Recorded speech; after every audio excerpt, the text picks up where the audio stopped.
नमस्कार साथियों, आपका स्वागत है आपका अपने YouTube channel GK by Rampal Yadav. साथियों, आज के इस वीडियो में हम साइंस के उन क्वेश्चन पे चर्चा करेंगे जो हरियाणा स्टाफ सिलेक्शन कमीशन का जो 2018 में अकाउंटेंट का जो पेपर हुआ था उनमें पूछे गए थे। तो हमारा सबसे पहला प्रश्न है, शुक्राणु और अंडाणु का संलयन कहाँ होता है। तो साथियों, शुक्राणु और अंडाणु का संलयन कहाँ होता है। ऑप्शन ए अंडाशय, ऑप्शन बी गर्भाशय, ऑप्शन सी योनि और ऑप्शन डी फैलोपियन ट्यूब। तो साथियों, शुक्राणु और अंडाणु का जो संलयन होता है वो होता है फैलोपियन ट्यूब में। कहाँ पर? फैलोपियन ट्यूब में, जिसको अंडवाहिका भी कहते हैं। हम इसको क्या कहते हैं?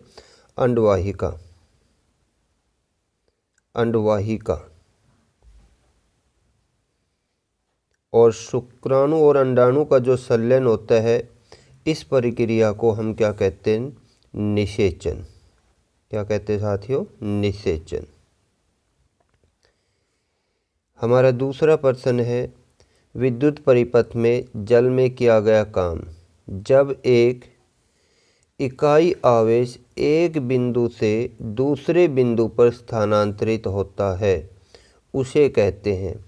तो देखिए साथियों, जब विद्युत परिपथ में किसी यूनिट चार्ज को, इकाई आवेश को one point two another point, एक बिंदु से दूसरे बिंदु पर स्थानांतरित करते हैं, ले जाते हैं, तो उसको क्या कहा जाता है? तो उसको कहा जाता है विभवांतर। जब किसी विद्युत परिपथ में आवेश को एक बिंदु से दूसरे बिंदु तक ले जाया जाता है तो इसे क्या कहते हैं? हम विभवांतर कहते हैं। विभवांतर का जो मात्रक होता है वो वोल्ट होता है साथियों। क्या होता है? वोल्ट। और जो विभवांतर है उसको किससे मापते हैं? वोल्ट मीटर से। किससे मापते हैं? Volt meter. विभवांतर का मात्रक क्या है? वोल्ट है। और इसको किससे मापा जाता है? विभवांतर को वोल्ट मीटर से मापा जाता है। और जो ये वोल्ट मीटर है, ये जिस भी का हम विभवांतर माप रहे हैं उसके हमेशा पार्श्व क्रम में जुड़ेगा। पार्श्व क्रम में जुड़ता है। कैसे जुड़ता है? ये हमेशा, कहने का अर्थ है विद्युत परिपथ में ये हमेशा पैरेलल में जुड़ता है, पार्श्व क्रम में जुड़ता है। इसके बाद हमारा तीसरा प्रश्न है, लोहे में जंग लगने के लिए आवश्यक है। लोहे को जंग लगना, रस्टिंग ऑफ आयरन। ए केवल ऑक्सीजन, बी केवल पानी, सी ऑक्सीजन और पानी, डी ऑक्सीजन और पानी कुछ भी नहीं। तो साथियों, लोहे को जंग लगने के लिए ऑक्सीजन और पानी दोनों की आवश्यकता होती है। तो हमारा ऑप्शन सी सही आंसर हो जाएगा। इसके बाद है चौथा प्रश्न, विद्युत आवेश के प्रवाह की दर को कहा जाता है। कोई भी जो विद्युत परिपथ है उसमें जो आवेश की प्रवाह की दर है उसको क्या कहते हैं? तो देखिए, ऑप्शन ए विद्युत विभव, बी विद्युत धारा, सी विद्युत चालकता और डी विद्युत प्रतिरोध।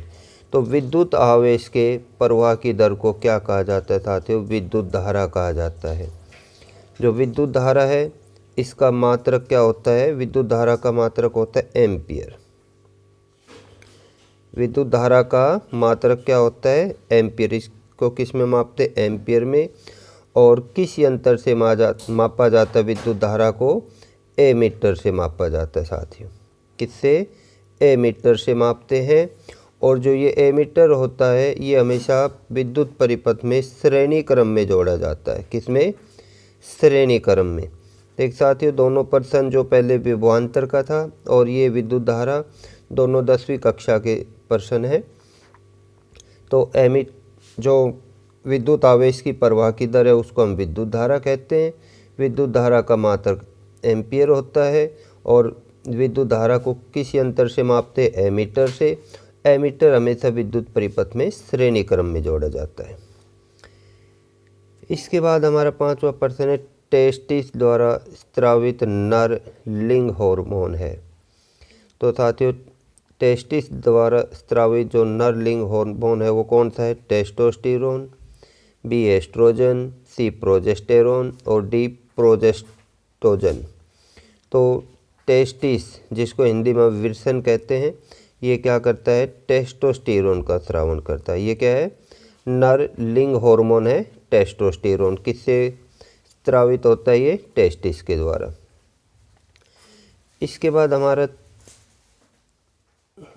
छठा प्रश्न है, मानव हृदय के दाएं हिस्से में, जो मानव का हृदय है, ह्यूमन हार्ट, उसके राइट साइड में ऑक्सीजन युक्त होता है, बी मिश्र रक्त होता है, सी डी ऑक्सीजनेटेड रक्त होता है और डी रक्त नहीं होता। तो देखिए साथियों, जो मानव हृदय है वो 4 कोष्ठक में बटा हुआ है। सबसे पहले तो किसमें 2 भाग, एक तो बायां भाग, दूसरा दायां भाग। तो 2 पार्ट किसमें हो गए 4 कोष्ठक हैं, लेफ्ट ओरिकल और लेफ्ट वेंट्रिकल। इसी प्रकार से राइट ओरिकल और राइट वेंट्रिकल। तो मानव हृदय का जो दायां हिस्सा होता है उसमें कैसा रक्त बहता है साथियों, डीऑक्सीजनेटेड रक्त बहता है। और जो बायां हिस्सा होता है उसमें ऑक्सीजनेटेड रक्त प्रवाहित होता है। मानव हृदय के राइट साइड में डीऑक्सीजनेटेड रक्त, जो ब्लड है, वो फ्लो करता है, और लेफ्ट साइड में ऑक्सीजनेटेड। कहने का अर्थ है दाएं हिस्से में अनऑक्सीकृत रक्त प्रवाहित होता है और बाएं हिस्से में ऑक्सीजन युक्त रक्त प्रवाहित होता है। 7वां प्रश्न, जब एक रासायनिक पदार्थ ऑक्सीजन खो देता है, यह कहा जाता है। जब कोई भी रासायनिक पदार्थ है ऑक्सीजन खो देता है तो ये प्रक्रिया क्या कहलाती है, ए ऑक्सीकृत, बी अपचयित, सी विघटित, डी विस्थापित। तो साथियों, जब कोई भी पदार्थ क्या करता है, ऑक्सीजन खो देता है तो वो अपचयित हो जाता है। यदि उसमें ऑक्सीजन जुड़ जाएगी, ऑक्सीजन को ग्रहण करेगा तो ऑक्सीकृत कहलाएगा वो। ठीक है।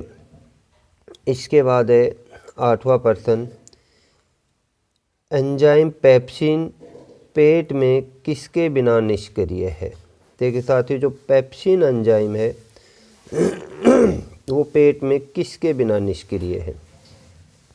देखिए, सबसे पहली बात तो जो पेप्सिन है एक प्रोटीन पाचक एंजाइम होता है। क्या है, एक प्रोटीन पाचक एंजाइम है। ठीक है। देखिए साथियों, सबसे पहले थोड़ा मैं बता देता हूँ, जो हमारा आमाशय है, आमाशय, इसकी जो भित्ति होती है, आमाशय की भित्ति,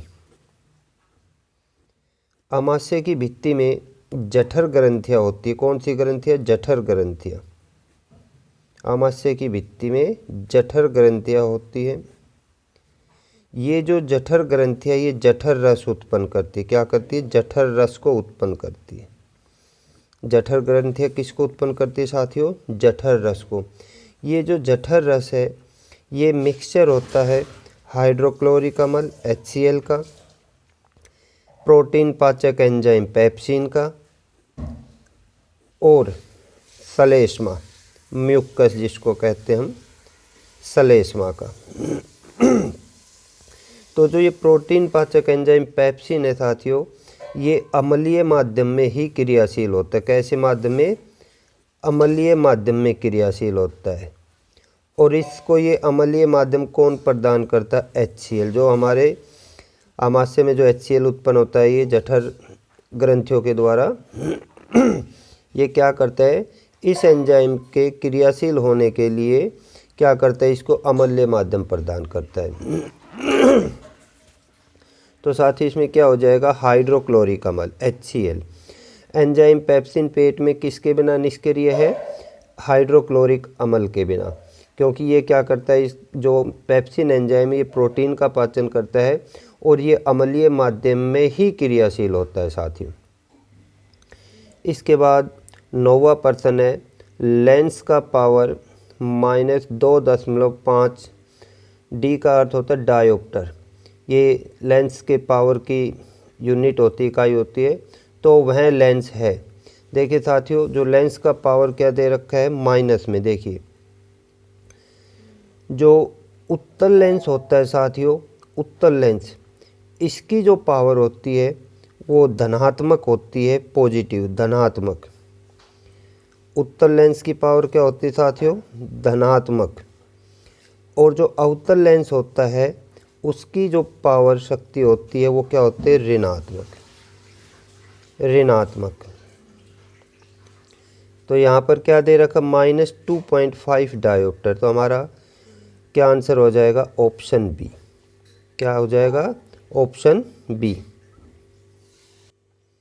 साथियों, आपको हमारा वीडियो अच्छा लगा है तो हमारे वीडियो को लाइक कीजिए, हमारे वीडियो को ज़्यादा से ज़्यादा शेयर कीजिए और हमारे चैनल को सब्सक्राइब कीजिए। धन्यवाद साथियों।